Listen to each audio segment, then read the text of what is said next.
Transmitiendo a través de la web desde Boulevard Díaz Ordaz, número 4306, quinto piso, Colonia Sures, Puebla de Los Ángeles, México.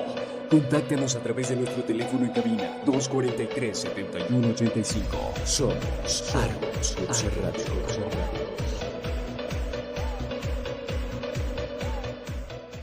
Argoscursa.com SDRLDCB no se responsabiliza por las enseñanzas, comentarios, opiniones o interpretaciones de ley emitidas en los programas de radio. No avala ni garantiza el contenido ni precisamente comparte la opinión del expositor. No certifica o garantiza la autenticidad o veracidad de los títulos o grados académicos con los que se presentan los expositores. Únicamente es un medio de información. La publicidad que promueve el programa es responsabilidad de Argoscursa.com SDRLDCB. La publicidad que promueve el participante del programa, independientemente si interviene en su carácter de locutor, invitado, entrevistado o cualquiera que sea el nombre que se denomine, es responsabilidad del propio participante. Cada comentario es responsabilidad de quien lo emite. Argos Cursa Radio presenta Agenda Fiscal, un espacio para la observación bajo la conducción del Dr. Gerardo Barrena. Comenzamos. Hola, muy buenos días a todos. Gracias por sintonizarnos en un programa más de Agenda Fiscal, esperando hayan pasado pues unas gratas fiestas navideñas y de Año Nuevo, por supuesto, aún con esta nueva normalidad que tenemos, pero muy importante que disfrutemos también con la familia aún de lejos, con nuestros seres queridos. Un abrazo fraternal a todos nuevamente y esperando de verdad hayan pasado unas bonitas fiestas. Y bueno, vamos a empezar el año con todo. Ya saben que nuestra materia fiscal se mueve continuamente. Ayer inclusive ya entraron en vigor algunas disposiciones en materia de teletrabajo, etcétera. Entonces, bueno, tenemos que estar al día para que nosotros podamos entender un poquito de esta materia fiscal. Y bueno, no quiero iniciar sin antes agradecer a toda la familia Argos, como siempre, el doctor Carrasco, a todo su equipo de trabajo que nos permiten estar con todos ustedes cada 15 días, los jueves en punto de las 11 horas, para llevar a cabo este bonito programa de Agenda Fiscal, que esperemos les sirva, esperemos les guste.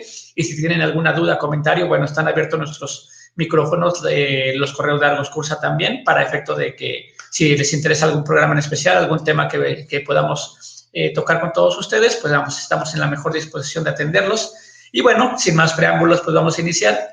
Hoy quisiera tocar un tema muy importante para todos en relación a la fiscalización que tienen las autoridades fiscales en relación con la recaudación que se estima. Por ejemplo, se va a recaudar, valga la expresión, este año 2021, toda vez que, pues de acuerdo a la Ley de Ingresos de la Federación, se estima que los ingresos primarios, los ingresos que va a percibir el gobierno federal, pues van a aumentar, a pesar de que el impuesto sobre la renta no hay mayores tasas, no hay nuevos impuestos.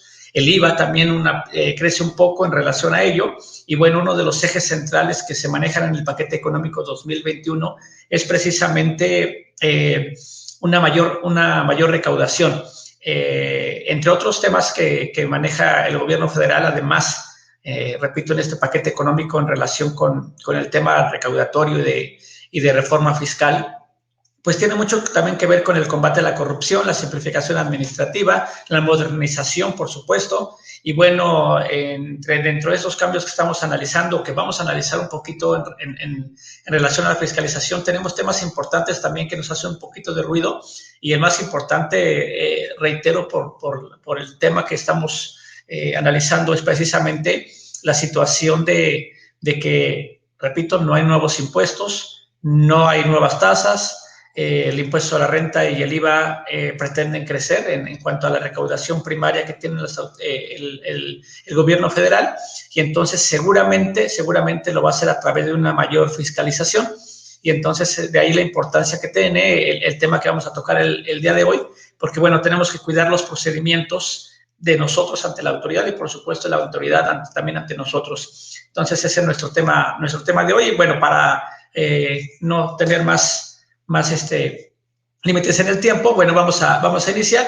Para eso hay que recordar que en nuestro artículo 6 del Código Fiscal de la Federación, bueno, contempla que corresponde a los contribuyentes la determinación, la autodeterminación propiamente, la determinación de las contribuciones a su cargo. Es decir, el propio contribuyente es el que tiene la obligación, de acuerdo a este 6 del Código Fiscal de la Federación, de determinarse las contribuciones a su cargo, determinar el impuesto sobre la renta de pagos provisionales, del impuesto del ejercicio, sea persona física, sea persona moral, también se va a determinar su impuesto de valor agregado. Muy difícilmente el contribuyente, porque bueno, él es comerciante, es ingeniero, arquitecto, etcétera, va a tener el conocimiento para determinarse o saber el tema de impuestos, ¿verdad? Por eso a veces contrata, o la mayoría de veces contrata un contador público, que es el encargado, el que estudió unos 5 años, el que estudió otros 2 por su especialidad, etcétera, según la preparación que tenga la persona. Pero bueno, el contador de cierta manera asesora o ayuda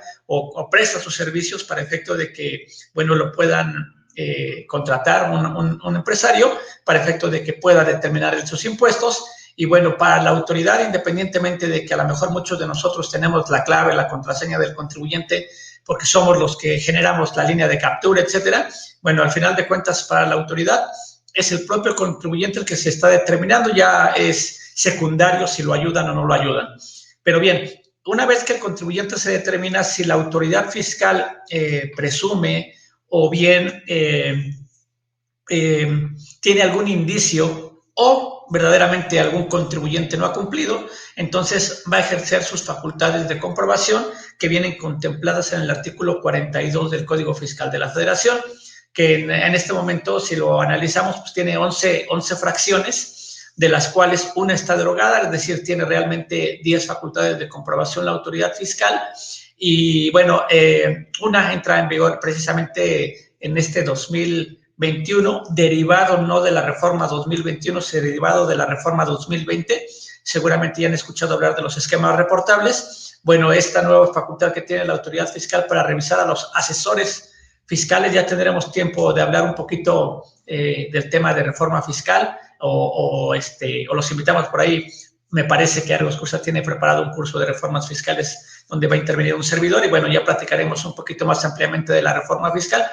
Pero en ese sentido, mientras damos el curso, los esquemas reportables nacen en este 2020 con vigencia a partir del 2021, entonces ya tenemos los asesores en el caso de que lo seamos en relación a lo que comenta también el Código Fiscal de la Federación en ese rubro. Bueno, si somos asesores fiscales, pues tendremos entonces por ahí que permitir una facultad de comprobación nueva, precisamente en el artículo 42, fracción 11ª, que viene esta nueva revisión, una visita domiciliaria a los asesores fiscales para ver si están reportando correctamente sus esquemas que se manejan en el artículo 199 del Código Fiscal de la Federación.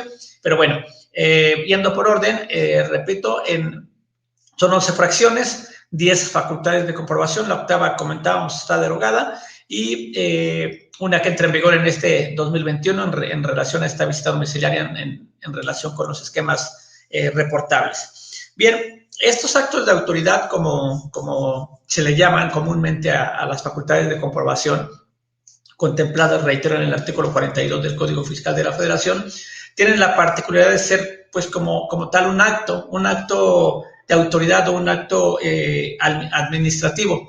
Entonces, ¿qué sería un acto como tal? ¿Qué es un acto administrativo? ¿Qué es un acto de autoridad? Bueno, pues es todo un acto administrativo como tal es un acto de autoridad que afecta el interés jurídico de los contribuyentes. ¿Cómo voy a saber si afecta mi interés jurídico? Porque, bueno, hay muchos actos de fiscalización, como comentábamos, además de que las autoridades fiscales tienen otras facultades, por ejemplo, de emitir la resolución miscelánea, criterios no vinculativos, criterios normativos, criterios confidenciales, etcétera. Pues además tiene estas facultades de comprobación.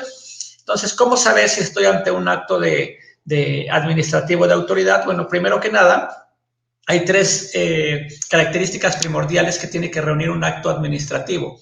Una de ellas es unilateral, la otra es que es imperativo y la siguiente que es coercitivo. Unilateral quiere decir que solamente interviene la voluntad de una de las partes. Imperativo, que lleva implícita una orden, es decir, va a haber un mandamiento escrito donde me indique algo que yo debo de cumplir, algo que yo debo de entregar, alguna información, algún documento, etcétera, etcétera. Y por otro lado es coercitivo. Si yo no cumplo ese mandamiento escrito que estamos comentando, entonces va a haber una sanción para mí. Entonces, una vez que tenemos estas 3 características, quiere decir que estamos ante un acto administrativo. Es decir, la autoridad tiene actos, vamos a llamarle, y valga la expresión, actos de autoridad, que no forzosamente tienen que ser actos administrativos. Para que sea un acto administrativo, tiene que cumplir estas 3 características, y si cumple estas características, entonces tenemos que ir al artículo 38 del Código Fiscal de la Federación para visualizar si mi acto administrativo cumple todos los requisitos, porque en el artículo 38 se contemplan todos los requisitos que debe llevar un acto administrativo, además de lo que en otros artículos del propio Código Fiscal de la Federación se puedan añadir. Es decir, hay otros requisitos adicionales dependiendo del tipo de acto que sea, para efecto de que se pueda, de que podamos, sobre todo la autoridad, cumplir con todos los requisitos y procedimiento que la propia ley o el propio Código Fiscal de la Federación le obliga a cumplir. Así, yo diría siempre de una manera coloquial, tanto el Código Fiscal de la Federación y así otras leyes, el impuesto sobre la renta, la ley del IVA, si bien la mayoría de obligaciones que se contemplan son para los contribuyentes, también hay muchos derechos. Pero también estas mismas leyes, o sobre todo el Código Fiscal de la Federación, contempla también muchos derechos y muchas obligaciones para las autoridades fiscales. Entonces, por ejemplo, en este caso de facultades de comprobación, si bien le da el derecho de ejercerlas para vigilar el correcto cumplimiento de las disposiciones fiscales, pues también es cierto que también le da ciertas obligaciones, entre ellas cumplir los procedimientos que se contemplan en el Código Fiscal de la Federación, sea el artículo 43 si es visita domiciliaria, sea artículo 48 si es revisión de escritorio, así sucesivamente. Entonces, también, repito, hay obligaciones para las autoridades fiscales. ¿Con qué objetivo? ¿Con qué objeto? Primero, hay un concepto muy importante que es el debido procedimiento, el debido proceso, que tienen que respetar las autoridades fiscales. ¿Esto qué es? Que bueno, que tienen que apegar su actuación a derecho, a la norma, al código, a este artículo 43 en adelante, al 48, al 49, para efecto de que respete el debido proceso de sus actuaciones ante los contribuyentes. ¿Ello qué le evita? Bueno, le va a evitar muchísimas situaciones, sobre todo la primordial, que se inconforme el contribuyente, que acuda a la Procuraduría de la Defensa del Contribuyente, o en otros casos inclusive que interponga medios de defensa, toda vez que la autoridad fiscal no se apegó a derecho, no respetó su debido proceso, no respetó el dejar un citatorio, no respetó el dejar una notificación, etcétera, y entonces le da pie a los contribuyentes, ¿para qué? Pues para que interpongan algún medio de defensa. Bien, en ese mismo sentido, entonces, comentábamos el artículo 42, contempla estas 11 fracciones. La primera de ellas, que casi ya no se usa, ya no es utilizada por las autoridades fiscales, es la de rectificar errores aritméticos. Es decir, hace algunos años, seguramente la mayoría de ustedes está muy joven, y si no, algunos nosotros que no estamos tanto, lo recordaremos, pero resulta que había declaraciones que se llenaba a máquina de escribir, o inclusive algunas veces lo admitían todavía, recuerdo, con pluma, ¿no? Con pluma negra, etcétera. Y bueno, ¿qué pasaba ahí? Que efectivamente nosotros teníamos que sumar, a ver, impuesto sobre la renta, determinaba yo 10 pesos, IVA 5 pesos, y entonces había una suma que decía total a cargo 15, menos algunos acreditamientos, etcétera. Bueno, ya me iba saliendo mi impuesto a cargo o a favor según correspondiera. Pero lo más importante era que todo era manual, o si lo hacía yo más que nada de escribir, pues yo tenía que hacer la suma manual, o ya saben, apoyado de la calculadora, de mi Excel, de lo que ustedes gusten. Y sobre todo también en declaraciones anuales, pues tenía yo que hacer sumas prácticamente manuales. ¿Qué pasaba si me equivocaba yo? ¿Qué pasaba si en este caso que les comentaba tenía impuesto 10 pesos, iba 5 pesos, la suma tenía que ser 15 y omitía yo la suma? Y ya me iba yo hasta el siguiente renglón donde decía impuesto a pagar 15, ¿no? Me faltaba por ahí el dato de 15 pesos de contribuciones a cargo o la actualización, algo me faltaba. Entonces la autoridad me requería. ¿Qué me requería? Oye, contador Gerardo, fíjate que te faltó poner la suma de los impuestos a cargo. Fíjate que no pusiste actualización. Fíjate que te equivocaste en la suma, etcétera. Entonces, te requería, ¿para qué? Para que subsanaras el error o la omisión que estabas haciendo. Por supuesto, había una sanción, había una multa por ese error, porque ante todo acto de autoridad, pues prácticamente si yo me corrijo, como lo vamos a ir viendo, analizando un poquito, resulta que va a haber una sanción para mí como como contribuyente. Entonces, bueno, si me decía la autoridad, ¿sabes qué, contador? O ¿sabes qué, contribuyente? Te equivocaste, tú omitiste este cero, corrígelo, pero ya te va una sanción. Entonces, ahí ya venían en el Código Fiscal de la Federación, acuérdense, arribita del artículo 70, vienen contemplados todas las sanciones a las que somos acreedores por alguna omisión, alguna infracción a las disposiciones fiscales, desde presentar una declaración o presentarla fuera de tiempo o no en términos de las disposiciones fiscales, una declaración anual, una declaración informativa, un comprobante fiscal, etcétera. Bueno, ahí vienen todas las sanciones ahí del artículo 70 en adelante. Pero bien, entonces, en ese sentido, actualmente, repito, por lo mismo de que ya es algo prácticamente que está sistematizado a través de la página de internet de las autoridades fiscales, pues ya es muy difícil que nos equivoquemos en algún dato, etcétera. Sin embargo, bueno, sigue la facultad de que si nos llegamos a equivocar al llenar una declaración, al poner un dato o omitirlo inclusive, entonces nos podemos ser sancionados. Repito, la autoridad me va a requerir que subsane el error y me va a poner me va a imponer una sanción contemplada, comentábamos, del artículo 70 en adelante del Código Fiscal de la Federación. También tiene también la facultad, la autoridad fiscal, de revisarnos a través de una, de alguna auditoría llamada de escritorio, alguna revisión de escritorio o de gabinete, como comúnmente se le llama, o inclusive la propia autoridad le llama una revisión fuera de una visita domiciliaria.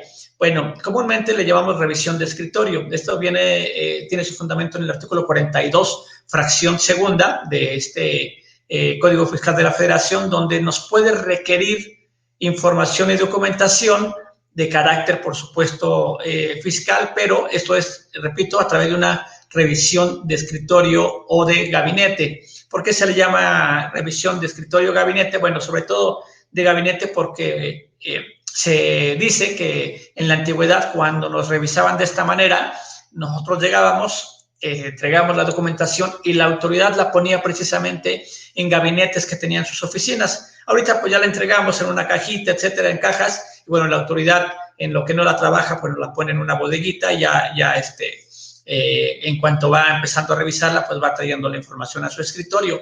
¿Por qué es de escritorio? Precisamente porque se lleva a cabo en las oficinas de las autoridades fiscales. Más adelante vamos a ver un poquito del procedimiento que lleva a cabo la autoridad para este tema de la revisión de escritorio, pero bueno, propiamente toda se desarrolla en las oficinas de las autoridades fiscales. Yo le llevo la información a la autoridad para que ella me revise en los términos de este artículo 48 del Código Fiscal de la Federación, que esperemos nos dé un tiempecito hablar de ello.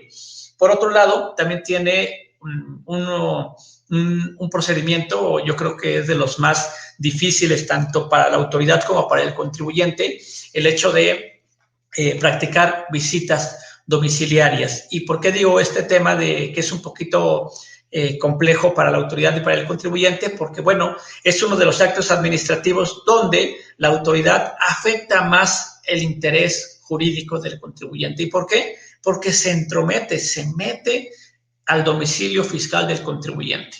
Entonces, ¿qué es lo que hace la autoridad? Bueno, ahorita vamos a ver el procedimiento del artículo 43 al 47, donde viene cómo lleva a cabo la autoridad una visita domiciliaria, pero prácticamente la autoridad, así como en la revisión de escritorio se hace toda en las oficinas de las autoridades fiscales, bueno, acá cambia un poquito el esquema porque toda se lleva a cabo en el domicilio fiscal del contribuyente. Entonces, es donde la autoridad tiene que cuidar muchísimo su actuación para no violentar o no violar los derechos humanos, sobre todo los derechos fundamentales de los contribuyentes. Cualquier actuación fuera de la línea que le marca el Código Fiscal de la Federación, pues va a afectar muchísimo y se puede interponer un medio de defensa ante las actuaciones de la autoridad fiscal y sobre todo, pues solicitar la intervención de la Procuraduría de la Defensa del Contribuyente porque están violentando o violando mis derechos humanos. Entonces es importante que las autoridades fiscales apeguen su actuación a derecho, que hace rato comentamos este debido proceso que ahorita es muy socorrido para los contribuyentes. La autoridad tiene que apegarse a todo lo que a todo el procedimiento solamente que contempla la ley y no puede hacer ninguna actuación que no esté apegada a derecho. Por otro lado, en la fracción cuarta de este artículo 42 se contemplan también otra facultad, que es la revisión de dictámenes. ¿Qué es una revisión de dictamen? Pues resulta que, bueno, hubo una reforma muy importante en el 2014 en materia de dictamen fiscal, pero bueno, como ustedes saben, antes, hace algunos años, aquellos contribuyentes que cumplían cierto parámetro de activos, de trabajadores y de ingresos, podían dictaminar sus estados financieros, o mejor dicho, estaban obligados a dictaminar sus estados financieros. Ahora solamente es opcional este dictamen. Es opcional siempre y cuando, pues bueno, mis ingresos excedan de 100 millones de pesos. Pero, ¿qué es lo que pasaba? Prácticamente esta revisión de dictamen es una forma de ayudar que un contador público certificado y registrado ante las autoridades fiscales le ayuda a la autoridad a revisar si un contribuyente es correcto. ¿Qué pasaba para los que están muy jóvenes? Bueno, resulta que yo era un contribuyente que estaba obligado a dictaminarme, yo contrataba un contador público registrado y certificado, y entonces este contribuyente revisaba mi situación fiscal, revisaba mis estados financieros, mis declaraciones, mis avisos, presentaba todo y emitía un dictamen, que es al final de cuentas un dictamen, una opinión que tenía que ir acompañado, por supuesto, de las pruebas que había realizado en materia de auditoría este contador público registrado, este CPR, y entonces lo que sucedía es que se lo entregaba a la autoridad, y en esta opinión que emitía el CPR, pues resulta que ponía si era un dictamen con salvedades, es decir, contribuyente, pues debes dinero, debes impuestos, o bien sin observaciones o sin salvedades, es decir, contribuyente, pues estás bien pagando tus impuestos. Cabe la pena señalar que dentro de este procedimiento del dictamen fiscal, pues le daban al contribuyente un plazo para corregir su situación fiscal, o a veces lo que hacíamos mucho era que si yo sabía que debía, le decía al CPR, ¿sabes qué? Antes de emitir tu dictamen, corrijo mi situación fiscal para que tu dictamen se vaya limpio, sin salvedades. Entonces, la autoridad, ¿qué hacía? Bueno, creía en el dictamen que estaba emitiendo el CPR y prácticamente se daba como por fiscalizado. Si tenía alguna duda, bueno, pues entonces ya revisaba, pero tenía la característica de que primero revisaba al CPR y ya después se iba con la empresa, es decir, le decía al CPR, oye, CPR, a ver, aclárame esto, aclárame lo otro, si es que tenía alguna duda. Y si no se las aclaraba, entonces ya se iba contra la empresa, algo que le llamaban comúnmente la revisión secuencial del dictamen. Pero bueno, esta tarea sigue muy similar, solamente que, repito, ahora ya no es para nadie obligatorio dictaminarse, ahora queda de manera opcional, repito, siempre y cuando sean los ingresos mayores a 100 millones de pesos, ahora te permite la autoridad entonces dictaminarse. Pero, repito, era una forma en que la autoridad fiscal se ayudaba de un contador público registrado para empezar a fiscalizar a los contribuyentes, vamos a llamarle grandes, toda vez que tenían que cumplir, como les comentaba, ciertos requisitos en activos, en trabajadores y en ingresos para poder dictaminarse. Y entonces, bueno, sigue la revisión porque hay contribuyentes que se siguen dictaminando y bueno, entonces una facultad de la autoridad que tiene para vigilar el correcto cumplimiento de las obligaciones fiscales de los contribuyentes es precisamente revisar los dictámenes emitidos por un contador público registrado ante las autoridades fiscales.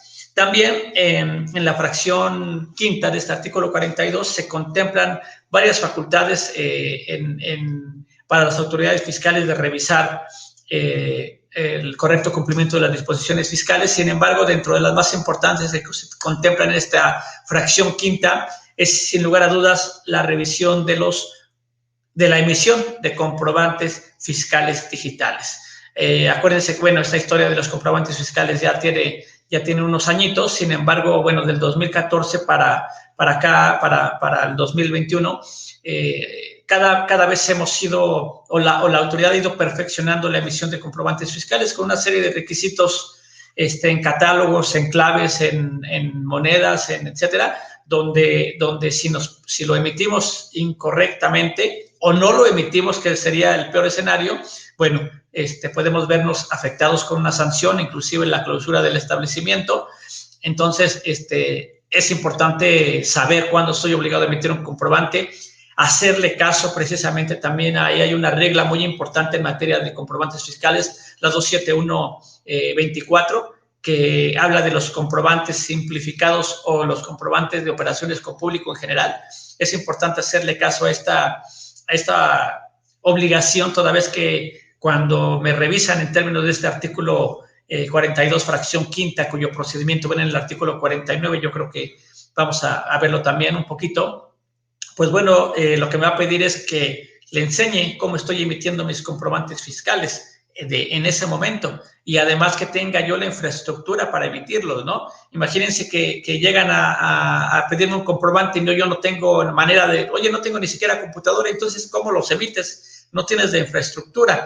Que bueno, ya sería de algún medio de defensa donde yo me pueda propiamente, valga la expresión, defenderme, porque resulta que si bien es cierto, tengo la obligación de emitir comprobantes, bueno, también es cierto que ninguna ley, ni el código, etcétera, me indica que me obliga a tener la infraestructura para poder realizarlo, ¿no? Por ahí hace algún tiempo, y conste que me decía un amigo un muy buen amigo que trabaja en el SAT, me decía que posiblemente iban a revisar a los médicos. Ya ven que para efecto de que podamos meter como deducción personal las personas físicas, por ejemplo, los gastos médicos, pues bueno, tienen que ser pagados mediante un medio electrónico o cheque. Entonces, resulta que, bueno, no sé si les pase, pero algunos médicos, cuando llegamos a pagarle, pues dicen, ¿sabes qué? Pues es que yo no tengo para recibirte con tarjeta, no tengo la maquinita propiamente para que yo pueda recibirte pagos con transferencia.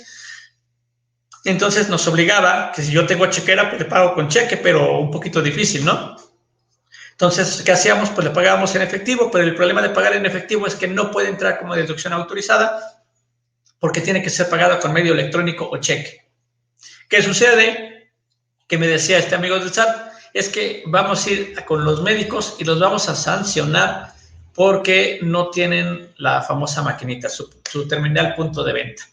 Y yo le decía, oye, pues está muy bien, ¿no? Está bien, porque con eso obligas al médico a declarar todos los ingresos y por otra parte le ayudas al contribuyente persona física. ¿Para qué? Pues para que deduzca su gasto médico. Pero, ahora sí que había un pero por ahí. Yo le decía, está bien, pero ¿dónde se contempla en el código, en la ley del impuesto a la renta, en la ley del IVA, que el médico debe tener una terminal punto de venta? No, pues no. Y me decía él, bueno, efectivamente, casi como diciendo, pues creo que ya me cachaste. Y me decía, sí, efectivamente, no lo tiene. Dice, nada más no les digas por el momento. Dice, ¿por qué? Porque efectivamente iban a ir con el médico. Yo entiendo la postura de la autoridad. ¿Cómo cumples la ley de recibir pago electrónico si no tienes el medio para recibir pago electrónico? Pero bueno, entonces reforma la ley, hace una modificación donde obligues al médico a tener una terminal punto de venta para que pueda cumplir con la obligación que maneja el artículo 151 de la ley del impuesto sobre la renta. Entonces, son algunas situaciones. Por ejemplo, también a veces me preguntan, oye, ¿el contribuyente está obligado a tener cuenta bancaria? No está obligado a tener una cuenta bancaria, abrir una cuenta en el banco, no, de ninguna manera. Sin embargo, sí hay requisitos que contempla la ley donde, por ejemplo, si yo hago una erogación que excede 2,000 pesos, la tengo que pagar por medio electrónico, transferencia, cheque. ¿Cómo voy a dar cumplimiento a ello si no tengo una cuenta bancaria? Entonces, ojo, la ley no me obliga a tener una cuenta bancaria. Sin embargo, mi propia operación, y si yo lo quiero hacer deducible, entonces sí tengo que tener una cuenta bancaria para poder cumplir con la que contempla, en este caso que estamos comentando, el artículo 27, fracción tercera de la ley del impuesto sobre la renta. Entonces, bueno, hay algunas situaciones, repito, que a pesar de que no se contemplan, la misma operación nos hace tener estas maquinitas de terminar punto de venta o de tener una cuenta bancaria, etcétera, etcétera. Pero bueno, a lo que iba yo en ese sentido es que, bueno, la ley en materia de revisión de comprobantes fiscales me obliga a emitirlos. Ya yo vería los medios, pero no me obliga a tener una impresora, una computadora para poder realizar esta obligación de emitir los comprobantes fiscales. Si bien es cierto, también la autoridad va a llegar y va a decir, oye, enséñame cómo los emites, pues yo no voy a tener los medios para cumplir con esta obligación porque precisamente no tengo una computadora no tengo manera de realizarlo. Sin embargo, bueno, ya hay muchísimas maneras de hacerlo, ¿no?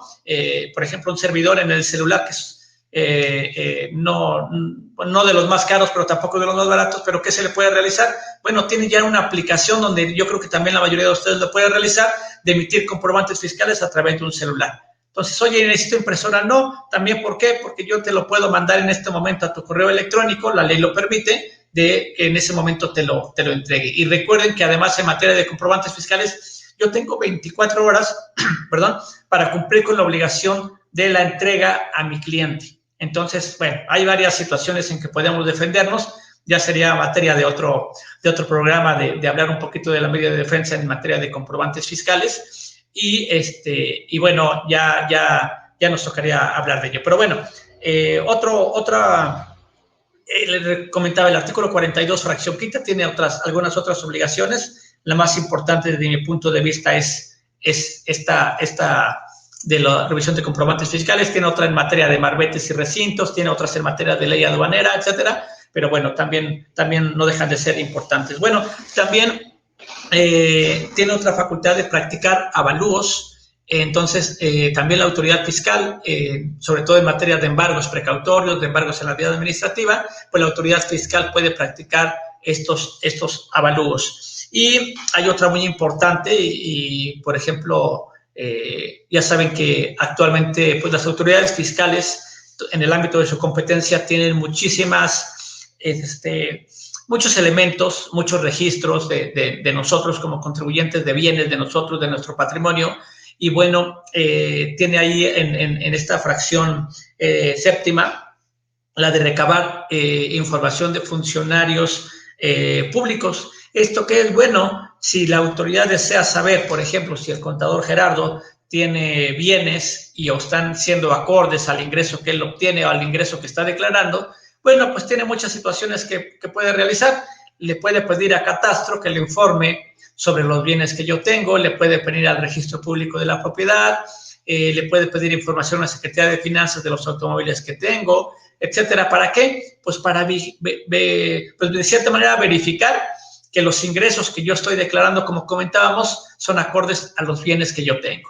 Y eso lo hizo algún tiempo también con algunos contribuyentes. ¿Por qué? Pues porque resulta que algún contribuyente vivía en un fraccionamiento muy exclusivo, tenía autos lujosos y volteaba a ver la declaración y resulta que estaba en cero o que bien estaba suspendido el contribuyente, etcétera, ¿no? Entonces, bueno, ¿de dónde agarra ese dinero si tiene una vida de cierta manera cómoda? ¿Y de dónde agarra ese dinero? Y bueno, de ahí se desprende también algún procedimiento que seguramente ustedes conocen, la llamada discrepancia fiscal. Entonces, esto tiene mucho que ver con ello, buscando propiamente que los contribuyentes declaremos lo que realmente estamos percibiendo. La fracción octava, derivado del nuevo sistema penal acusatorio que se dio hace unos años con esta reforma, bueno, la fracción octava es la que comentábamos, está totalmente derogada. Y bueno, hay una fracción 9 muy importante, muy interesante, que nace también precisamente con la reforma 2014 y es en materia de la llamada revisión electrónica.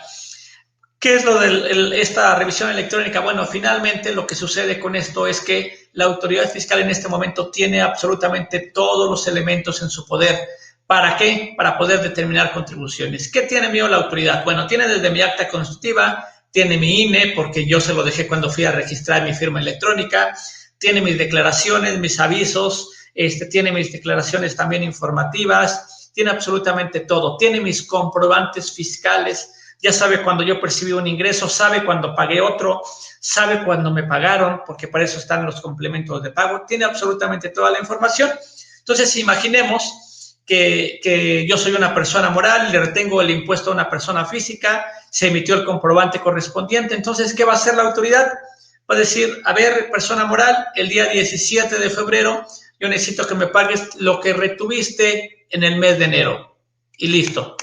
Dicen por ahí, y suena a broma, pero, y de hecho lo dice un comediante, y la verdad es que es cierto, dice, Hacienda es tan bueno, la Secretaría de Hacienda es tan buena, que ni siquiera tiene que venir a cobrarme. Yo voy y le pago, ¿no? Imagínense de esa naturaleza. Suena broma, pero realmente es así.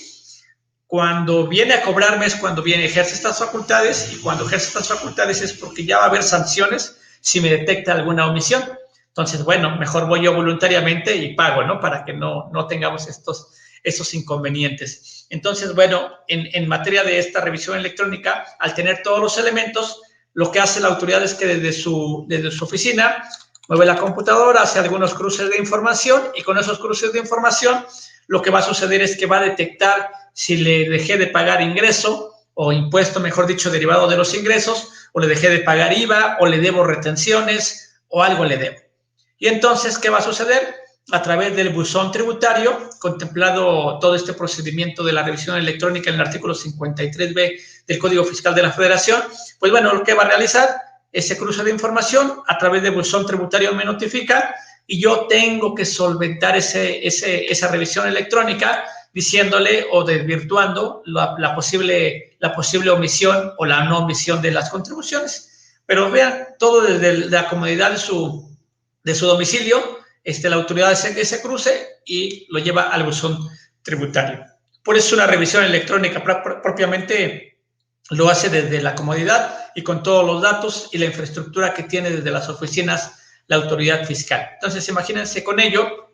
De hecho, por ahí se argumentaba que la visita domiciliaria y la revisión de escritorio, pues bueno, iban a pasar un poquito a menor personal, inclusive, ¿por qué? Pues porque como ya todo es electrónico, la autoridad fiscal ya tiene todo en su poder, pues es más fácil y con menos planta o recurso humano va a poder revisar a los contribuyentes con esta facultad de la revisión electrónica.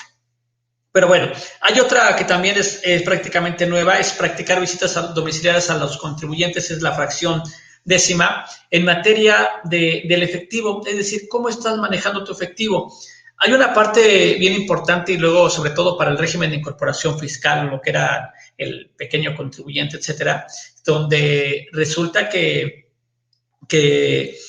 le obligaba, la ley del impuesto a la renta obligaba al contribuyente, al pequeñito contribuyente, a tener un librito de ingresos, ¿no? Donde iba apuntando en una libretita, no le pedía más que un registro ahí. La mayoría de contribuyentes agarraba una libreta y apuntaba los ingresos que iba vendiendo, independientemente de que emitiera el comprobante o no en simplificado, etcétera, o el del público en general.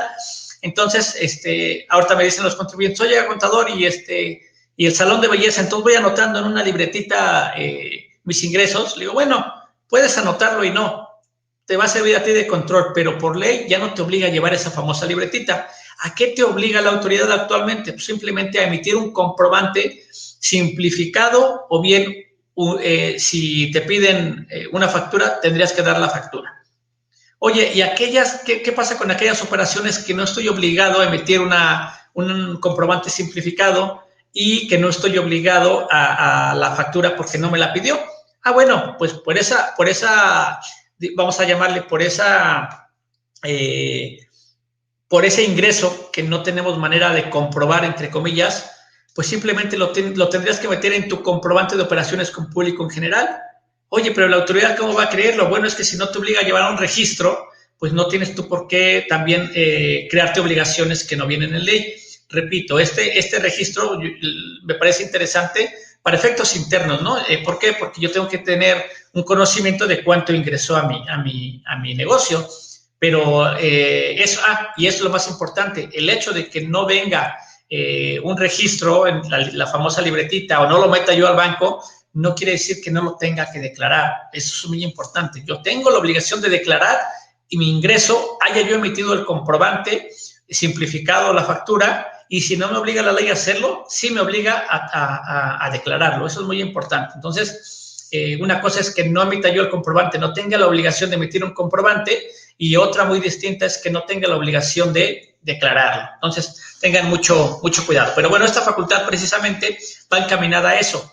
¿Cómo estás manejando tu efectivo? ¿Cómo lo controlas que me permita o que le permita a la autoridad identificar si efectivamente lo declaraste? Entonces, ojo con eso.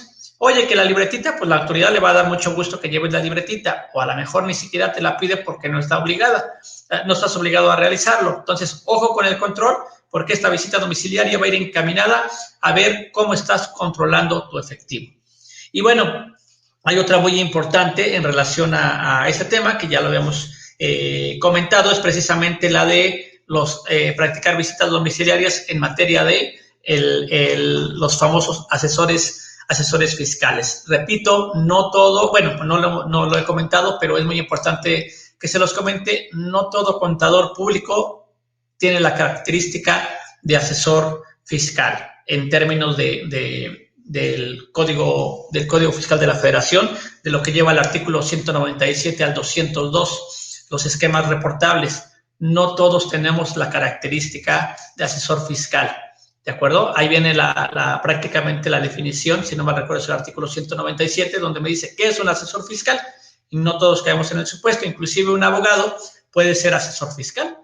Entonces tengan mucho cuidado, y además acuérdense también para todos los asesores fiscales, no en términos del 197, pero si ahí viene una pequeña recomendación para nosotros en el artículo 89 del Código Fiscal de la Federación, donde dice que quien asesore para omitir el pago de alguna contribución, pues puede ser sujeto también de una sanción en términos del artículo 90 del Código Fiscal de la Federación, que está más o menos alrededor de 45,000 pesos. Entonces, echen un ojito al artículo 89, va encaminado a todos aquellos que nos dedicamos a esta carrera para que, al final de cuentas, nuestro trabajo no solamente consiste en el registro contable o en la determinación de impuestos, ¿no? Sino también ver la manera de que nuestro contribuyente tenga una carga contributiva o tributaria menor. ¿Y cómo hay que hacerlo? Bueno, de una manera legal, haciendo una planeación correcta, una estrategia fiscal correcta. Sin embargo, yo siempre he dicho, entre el tema de ilusión, evasión y planeación, hay una línea muy delgadita, muy delgada. Entonces, lo que para nosotros puede ser una planeación, para la autoridad puede ser una evasión o una ilusión, y podemos ser castigados en términos del artículo 89, entre otros artículos sobre todo del Código Fiscal de la Federación. Hay que tener mucho cuidado y échenle un ojito a este artículo 89.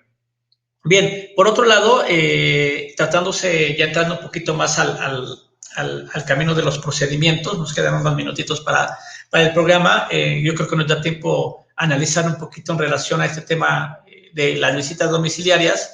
Bueno, en ese sentido, lo que se contempla en el artículo 43 al 47 comentaba, es pues todo el procedimiento que tiene que llevar a cabo la autoridad para poder dar cumplimiento al debido proceso y hacer este acto de molestia al contribuyente.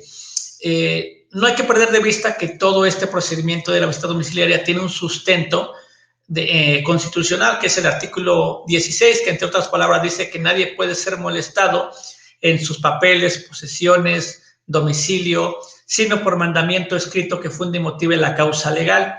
¿Y esto qué es? Bueno, que no me pueden molestar a mí, que alguien venga ahorita a tocarme la puerta a una autoridad fiscal, si no es mediante un mandamiento escrito que fundamente, y en primera instancia con el artículo 16 constitucional, y ya después todos los relativos a su procedimiento, pero no me pueden molestar sino en virtud de un mandamiento escrito de una autoridad competente además y que funde la causa legal de su actuación.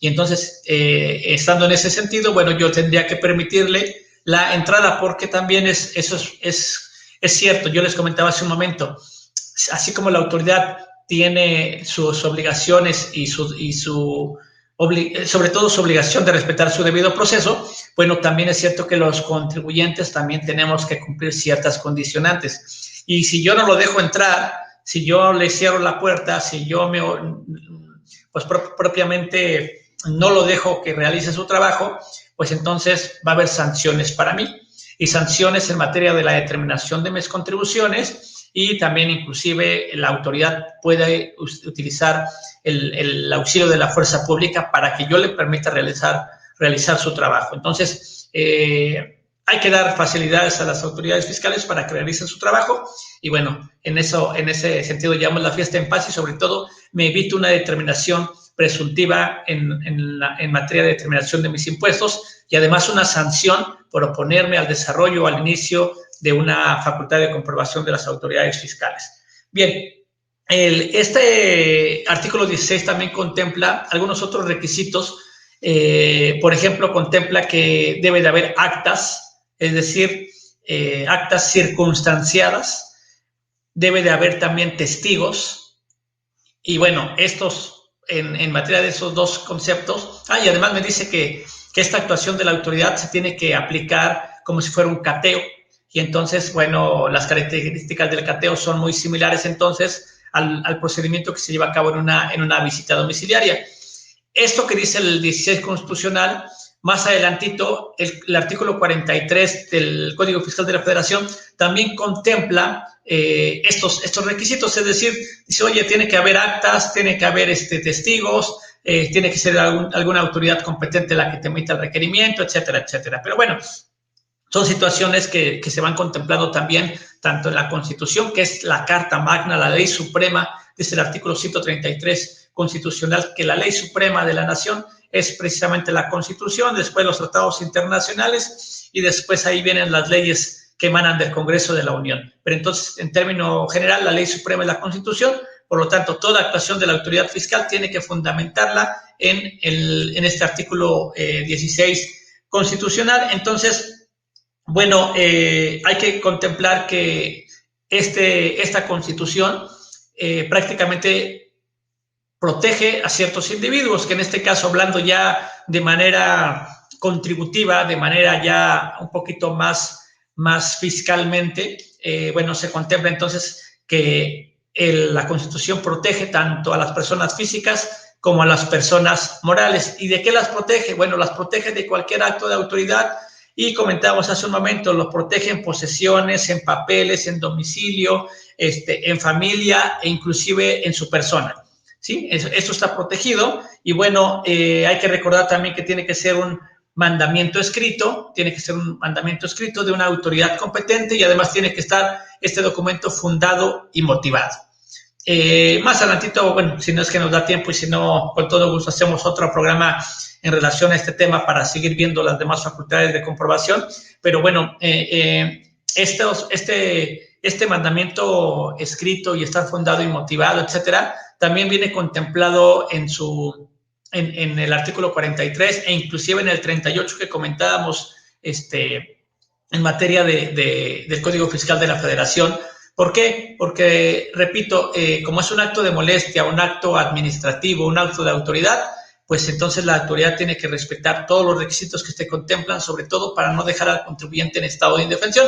Hace algunos años, por ejemplo, se comenta en la Constitución y en estos artículos 38 y 43 que tiene que estar el documento emitido por una autoridad competente. Y no sé si se acuerdan muchos de ustedes, estoy seguro que a algunos ya no les tocó, pero se contemplaba, nos llegaba un requerimiento, uno de esos moraditos, y resulta que estaba firmado con un sellito, lo que le llamaban una firma facsimilar.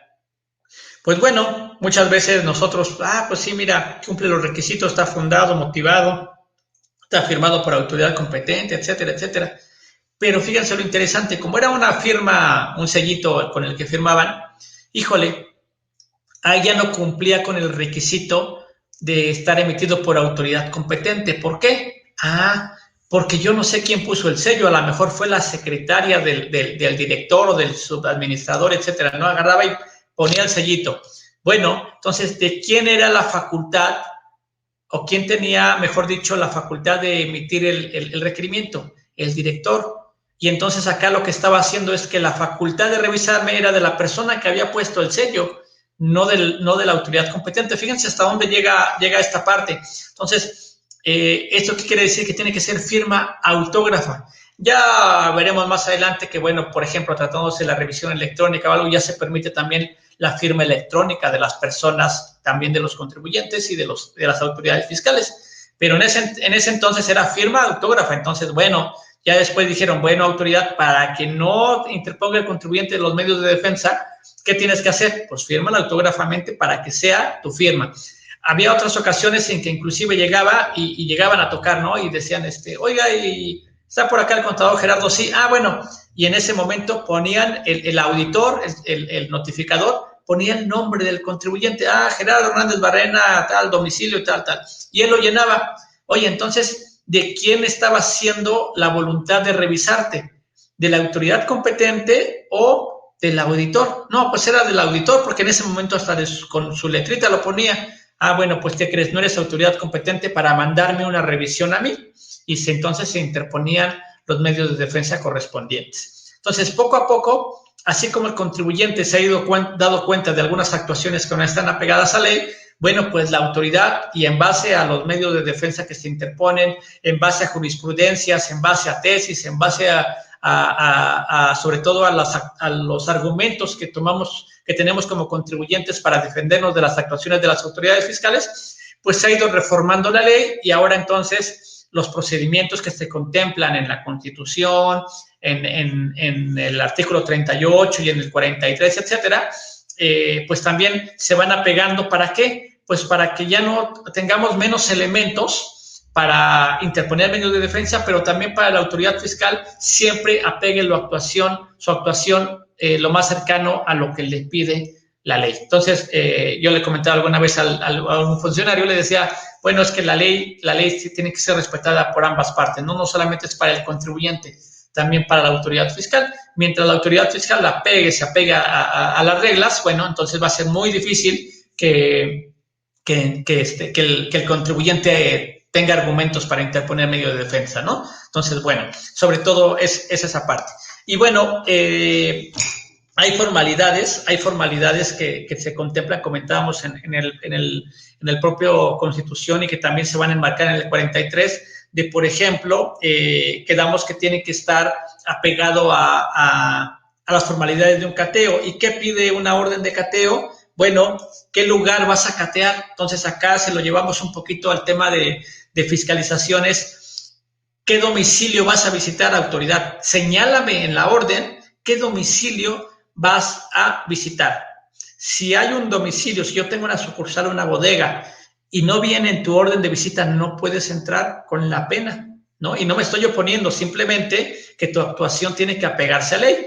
Y en la Constitución y el 43 te dicen que señales el domicilio que vas a visitar, y si no viene señalado en tu orden, no te puedo dejar pasar. Es ahí donde les comentaba sobre todo las violaciones a mis derechos humanos, las violaciones del debido proceso. Y también tiene que señalarse, como les ponía en el ejemplo, ya establecido en el documento, precisamente el hecho del nombre de la persona a la que vas a revisar, el nombre del contribuyente. Y comentaba, ya impreso, no que llegue la autoridad o el supervisor o el auditor y en ese momento ponga de mano, porque eso ya no se puede, ya decíamos. Entonces ya es la voluntad de esa persona y no de la autoridad competente para que escoja a quién va a revisar, ¿no?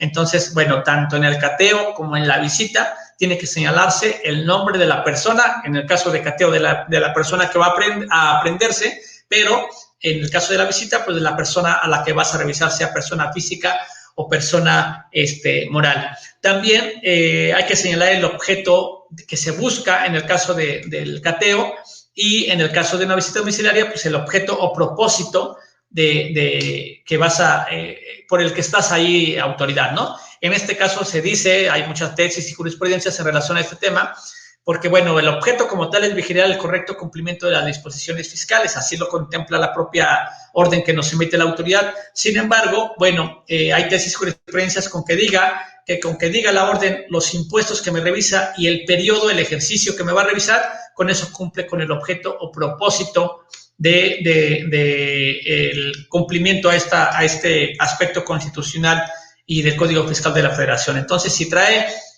qué impuestos me vas a revisar y el ejercicio que me vas a revisar, con eso ya hay un objeto y un propósito para cumplir el lineamiento constitucional. Y comentábamos también en el cateo, se levantan actas circunstanciadas, que no es otra cosa más que un documento que narra los hechos tal y como van sucediendo. Eso es un acta. Eso es un acta. Y repito, circunstancial es narrar los hechos como van sucediendo. Entonces, en ese sentido, en narrar los hechos como van sucediendo, da cumplimiento tanto a la Constitución como al 43, inclusive 46 del Código Fiscal de la Federación, que ahí se contemplan las actas circunstanciadas. Repito, a veces nos falla mucho, ¿no? No es lo mismo cuando yo les digo, oigan, ¿y cómo hicieron para sintonizar ahorita el programa?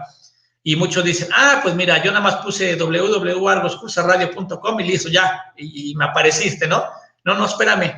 Es circunstanciar los hechos como van sucediendo. Seguramente prendiste la computadora. Entonces, bueno, ¿qué hiciste? Prendí el regulador, le di al botoncito de prender y apagar, y luego sintonicé, etcétera, etcétera. Entonces, en materia fiscal, en materia de actas circunstanciadas, no hay obviedades, porque de repente dicen, pues es lógico, ¿no? Que tuve que haber prendido mi computadora. No, acá lo narras tal y como va sucediendo, porque para eso es un acta circunstancial.